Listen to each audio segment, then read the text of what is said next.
안녕하세요. 스카이랜드스쿨 정현 소장입니다. 자, 오늘은요.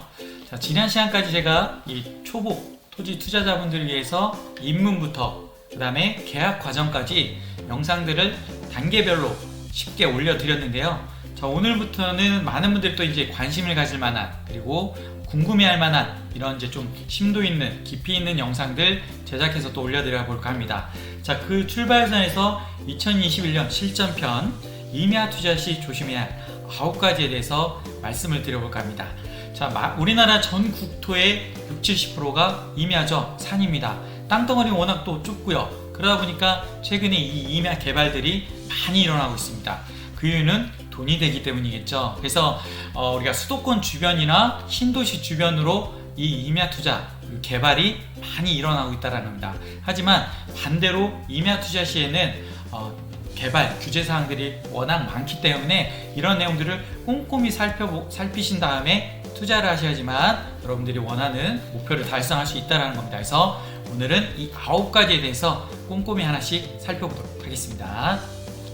자, 우선 임야의 정의를 살펴보면요. 임야란 공간정보의 구축 및 관리 등에 관한 법률에 따른 지목 종류 중 하나로 산림 및 들판 이용인 숲, 습지, 황무지 등의 토지를 말한다. 쉽게 얘기하면 산입니다. 산. 그래서 이 공간정보의 구축 및 관리 등에 관한 법률은 옛날에 이제 지적법이라고 생각합니다. 지적법에 이렇게 정의가 되어 있고요. 자, 임야의 장점 보시면요. 농지보다 가격이 저렴하다라는 장점이 있고요. 그 다음에 두 번째, 활용 용도가 다양합니다. 그래서 임야를 통해서 개발도 할 수 있지만 다양한 과수원, 그 다음에 사냥, 산삼 이런 작물들 키울 수 있고요. 여러 가지 이제 활용 용도가 가능합니다. 수목장, 요즘 임야를 통해서 요즘 개발이 워낙 다양하게 이루어지고 있다라는 거. 그 다음에 구입 절차가 간편합니다. 자, 농지 같은 경우에는 농지증이 필요하지만 임야는 그런 것들 절차가 필요가 없습니다. 그러다 보니까 훨씬 구입 절차가 간편하다라는 거. 그 다음 네 번째, 농지보다 전용부담금이 저렴합니다. 우리가 개발할 때는 농지 같은 경우에 농지 전용부담금, 임야, 산 같은 경우에는 대체 산림 자원 조성비가 들어가게 되는데 그런 비용이 훨씬 농지보다 저렴하다라는 점 참고하시면 되겠고요. 반대로 이제 단점이라고 하면 전체 매매가는 비싼 편이다. 요거는 단점이 될 수도 있고 장점이 될 수도 있겠죠. 돈이 있는 분 누군가에게는 장점이 될 수 있고. 그래서 전체 매매가 같은 경우에는 아무래도 임야 같은 경우에 덩어리 크기 때문에 비싼 편이다. 그렇게 이해하시면 되겠고요. 개발행위 규제사항이 많은 편이다 말씀드렸습니다. 그 다음에 경계가 불분명해 관리가 쉽지 않다. 당연히 이제 농지 같은 경우는 평지이기 때문에 관리가 쉽죠. 하지만 임야 같은 경우에는 워낙 지형이 험준하고 이제 나무들이 빽빽하게 들어서 있기 때문에 이런 경계가 상당히 불분명해 관리가 쉽지 않다라는 이런 단점이 있다는 거 참고하시면 되겠습니다. 자, 그러면 본격적으로 임야 투자 시 조심해야 할 9가지 하나씩 살펴보도록 하겠습니다. 자, 첫 번째는요. 보존산지냐 아니면 준보존산지냐 기본적으로 확인해 보셔야 된다는 겁니다. 자, 보존산지는 저는 투자 목적으로는 여러분들한테 추천해 드리지 않고요. 이 준보존산지를 추천해 드리는 편입니다. 자, 그 이유는 보존은 그 말 그대로 보존할 목적이 큽니다. 그래서 개발하기 위해서는 이 준보존산지가 훨씬 규제가 완화되기 때문에 이 준보존산지를 여러분들한테 말씀을 드리는 거고요. 보존산지 중에서도 임업용 산지냐 공익용 산지냐, 공익용 산지는 훨씬 규제가 심합니다. 그렇기 때문에 그나마 임업용 산지는 임업 생산 기능, 제가 아까 말씀드린 과수원, 그 다음에 이제 사냥, 산삼 이런 작물들을 심을 수가 있기 때문에 그래도 임업용 산지, 보존 산지 중에서는 임업용 산지가 낫다라는 거죠. 하지만 이런 이제 개발이나 여러 가지 투자 목적에서는 훨씬 가치가 오를 수 있는 건 준보존 산지라는 거 꼭 명심하시길 바랍니다. 자, 보존 산지, 준보존 산지는 어디를 통해서 확인할 수 있어요? 당연히 토지 이용 계획 확인서를 통해서 확인할 수 있는데 이번에 이제 토지 이용으로 다 바뀌었죠. 그래서 올해 2월 달부터 그래서 여기 이제 토지 이용 주소를 검색을 하시면 바로 이렇게 농림지역, 용도지역이죠. 이 땅에 보시면 보존산지, 임업용산지인지 이렇게 나옵니다. 그래서 이 땅은 보존산지에다가 임업용산지죠. 그렇기 때문에 아무래도 이제 준보존산지 이런 부분에 있어서는 당연히 좀 더 준보존산지보다는 투자 가치가 떨어질 수밖에 없고 금액적인 부분도 저렴하겠죠. 자, 그리고 이건 참고사항인데요. 여러분들 보통 준보존산지, 보존산지 대출을 받을 때도요. 이 준보존산지가 훨씬 대출이 많이 됩니다. 그래서 이런 것도 하나 참고하시면 좋은 팁이 되겠죠. 자, 그 다음에 두 번째는요. 면적을 확인해 봐야 된다는 겁니다. 자, 우리가 농지도 면적이 다를 수 있고요. 임야도 다를 수 있습니다. 그러니까 실제 면적과 공부상의 면적이 다를 수 있다는 얘기인데요.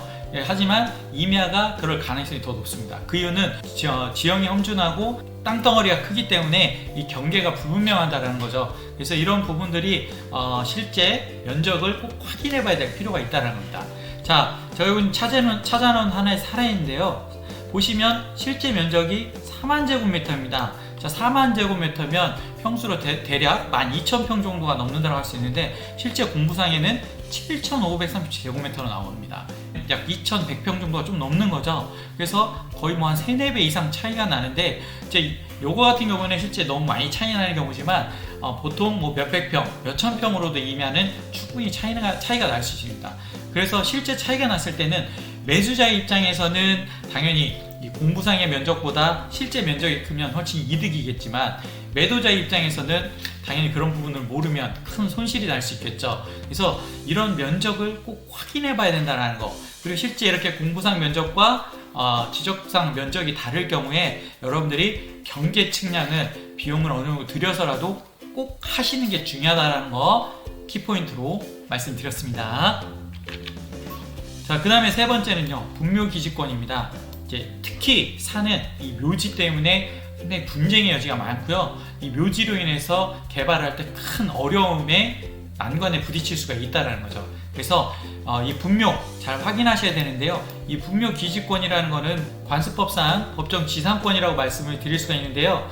간단하게 내용을 보시면요, 소유자가 토지에 승낙 없이 남의 땅에 묘를 설치하고요, 20년간 평온 공연하게 아무 분쟁 없이 누구나 다 알 수 있는 방법으로 이렇게 이제 점유함으로써 시효로 인해서 취득한 경우에 성립이 된다는 겁니다. 이럴 때는 내 땅이라 하더라도 내 땅에 이 묘를 함부로 내가 이장을 할 수 없습니다. 그래서 다만 2001년 1월 13일 이전에 묘지를 설치한 거에 대해서만 해당이 된다는 겁니다. 그래서 2001년 이전에 설치하고 20년이 지나야만 된다는 거죠. 그래서 이럴 때는 이런 분묘기지권이 성립을 하게 되면 상당히 골치 아플 수가 있기 때문에 여러분들이 계약서를 쓸 때 항상 이 부분이 되게 중요한데요. 특약 내용을 잘 쓰셔야 된다는 거죠. 그래서 혹시라도 추후에 묘지가 나왔을 때 묘지를 다 이정해주는 조건으로 해서 특약을 걸어 놓으시면 훨씬 안전할 수가 있다는 겁니다. 그래서 이 묘지는 임야 투자하실 때 꼭 해결해야 될 중요한 문제이기 때문에 확인하셔야 된다는 거 다시 한번 말씀드렸습니다. 강조해서. 자, 그 다음에 이제 네 번째는요, 이 도로 폭을 확인하셔야 됩니다. 그래서 임야 개발을 할 때는 기본적으로 5,000제곱미터 미만일 경우에는 4m 이상 도로가 확보가 돼야 되고요. 여기 나와있죠? 그 다음에 5,000제곱미터 이상에서 30,000제곱미터는 6m, 그리고 30,000제곱미터 그 이상은 8m 이상의 도로가 확보가 된다는 겁니다. 근데 지자체마다 약간씩 조례가 다를 수 있기 때문에 이런 부분들도 여러분들이 이제 임야 투자하시기 전에 지자체 담당자를 통해서 도로 이런 부분들 확인하시면 되겠죠. 그래서 꼭 짚고 넘어가야 되는, 아무래도 이 토지 투자의 도로는 뗄래야 뗄 수 없는 관계라고 말씀을 드렸습니다. 자, 그 다음에 다섯 번째는 상하수도 전기 배수로 확인입니다. 자, 요것도 당연히 개발하는 입장에서는 기본이 돼야 되겠죠. 이제 뭐 전봇대나 그 다음에 이런 배수로 이런 부분들이 잘 들어와 있는지 이런 것들도 한번 확인하시면 훨씬 비용을 절감할 수가 있겠죠. 꼭 확인하시기 바라고요. 그 다음에 여섯 번째는요, 자, 경사도미 임목입니다. 그래서 경사도 같은 경우에는 25도 이상은 개발이 나질 않습니다. 이런 것들은 산림청에서 제공하고 있는 임업정보다드림 이 사이트를 통해서 확인하실 수가 있고요. 그 다음에 지자체마다 조례마다 이 경사도가 좀씩 다릅니다. 그래서 지자체 꼭 확인하시는 게 제일 중요하다고 말씀드릴 수 있겠죠. 이것도 경사도도 지자체 담당 부서를 통해서 확인하시길 바랍니다. 임목 보시면요, 여기 보시면 임목 축적 조사서를 제출해야 된다. 660제곱미터 이상. 그리고 임목 수정에 따라 허가 나지 않을 수 있다. 이 얘기는 나무가 빽빽히 들어서 있거나 그 다음에 나무가 오래된 나무 그리고 보호 수종 이런 경우에는 허가가 또 나지 않을 수가 있습니다. 이런 부분들도 지자체 담당 부서를 통해서 확인이 가능하니까요. 꼭 확인하시고 투자하시면 될 것 같습니다. 자, 보시면 이게 이제 바로 임업정보 다드림 사이트 메인 화면인데요. 여기 이렇게 이제 결과 분석을 하시면 쭉 나옵니다. 그래서 경사도 여기 나오죠. 15도에서 20도 나오고요. 나무 연수, 그 다음에 울패도, 이제 밀집도라고 보시면 되겠고요. 토성, 여기 보시면 이제 사양토다 뭐 나와 있는데, 이런 걸 통해서 기본적으로 여러분들이 이 토지, 이 산은 흑산인지 돌산인지 알 수 있죠. 그래서 기본 이게 중요한 게 개발할 때 돌산일 때는요 비용이 많이 들어갑니다.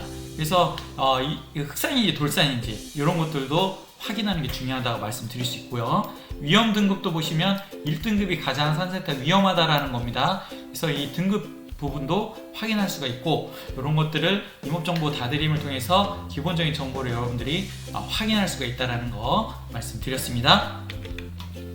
자, 7번째는요 개발 시 토목공사 비용을 확인해 보셔야 된다는 거예요. 자, 이 토목공사 비용이 특히 임야는요 아무래도 이 조망권에서 계단식으로 개발이 많이 이루어집니다. 그러다 보니까 옹벽도 해야 되고요, 이런 뭐 배수로 도로 이런 부분들을 다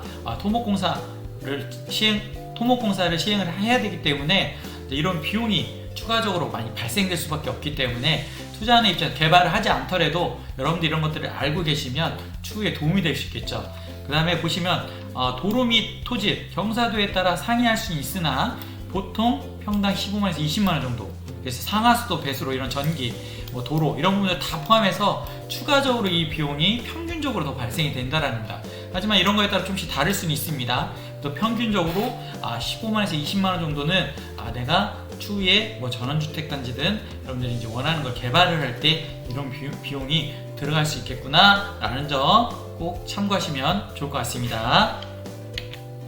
자, 그 다음에 여덟 번째는요 지분 소액 투자 조심을 해야 된다는 거죠. 요거는 가장 이제 기획부동산들이 특히 농지는 매입을 할 수가 없습니다. 그래서 임야는 매입이 가능하다 보니까 이 임야를 통해서 특히 신도시 주변의 땅들, 수도권 주변, 그 다음에 뭐 역세권 주변에 이런 큰 산들, 개발이 불가능한 산들을 사서요 여기 보시는 것처럼 이렇게 잘게 막 뭐 20평, 30평으로 잘게 이렇게 지금 분할을 해놓은 모습입니다. 자, 요거는요 내 땅을 솔직히 찾기도 힘듭니다. 도로도 없고요, 실제 땅이 워낙 높지 않습니까? 그렇기 때문에 내 땅의 위치도 찾기 힘들어요. 근데 이런 땅을 시세 대비 5배, 10배 이상 비싸게 판다라는 거죠. 물론 양심적인 데는 2~3배만 받고 파는 데들도 있지만 그것도 사기죠. 왜냐하면 워낙 땅을 찾을 수도 없고, 그리고 개발도 안 되고요, 도로도 없고, 나중에 팔려고 해도 팔 수가 없습니다. 부동산에 갖다 줘도 팔 수가 없죠. 그러다 보니까 대대손손 보존해야 되는 그런 땅으로 전락할 수가 있다는 겁니다. 그래서 지분 소액 투자, 자, 이 부분은요 제가 항상 말씀드렸지만 기본적인 절차 있죠. 서류, 등기부 등본과 토지이용계획 확인서만 잘 연락을 하셔도 이게 기획부동산에서 지금 하고 있는 건지 아닌지를 대번 알 수가 있기 때문에 여러분들이 이런 기본적인 것만 확인을 하셔도 절대 사기 당하지 않는다라는 거 아셨으면 좋겠습니다. 자, 그 다음에 마지막인데요 개발 허가 여부를 꼭 확인해 봐야 된다는 거죠. 물론 제가 아까 말씀드린 것처럼 지자체 담당자를 통해서 기본적인 사항들, 형식적인 내용들이라도 꼭 파악을 하신 다음에 실질적인 개발 허가 파악은 그 현지에 있는 현지 토목 측량 사무소를 통해서 여러분들이 확인하시면 훨씬 좀 더 안전하게 투자할 수가 있다는 겁니다. 자, 이런 부분들 항상 투자 전에 하나하나 꼼꼼히 살펴보셔가지고요 여러분들이 원하는 목표 달성할 수 있는 그런 투자 꼭 하셨으면 좋겠습니다. 자, 여기까지 말씀을 드렸는데요. 자, 농지도 마찬가지지만 보통 임야 같은 경우에는 우리가 이제 겨울에 보는 게 좋습니다. 아무래도 이제 수풀이 우거져 있는 여름이나 이때보다는 겨울에 보는 것이 뭐 묘지나 그다음에 뭐 어떤 물길이나 다양한 것들을 토지의 형상 이런 부분들을 좀 더 자세히 볼 수 있기 때문에 임장이나 이런 것들은 여름보다는 겨울에 보시는 게 좀 더 좋다라는 걸 마지막으로 좀 팁으로 말씀을 드렸고요. 앞으로도 여러분들이 궁금해하고 실무에서 좀 많이 고민될 만한 이런 내용들 영상 콘텐츠 제작해서 올려드릴 예정이니까요. 도움이 되셨다면 구독, 좋아요, 알람 설정 부탁드리고요. 다음에 또 좋은 영상 제작해서 찾아뵙도록 하겠습니다. 끝까지 시청해 주셔서 감사드립니다.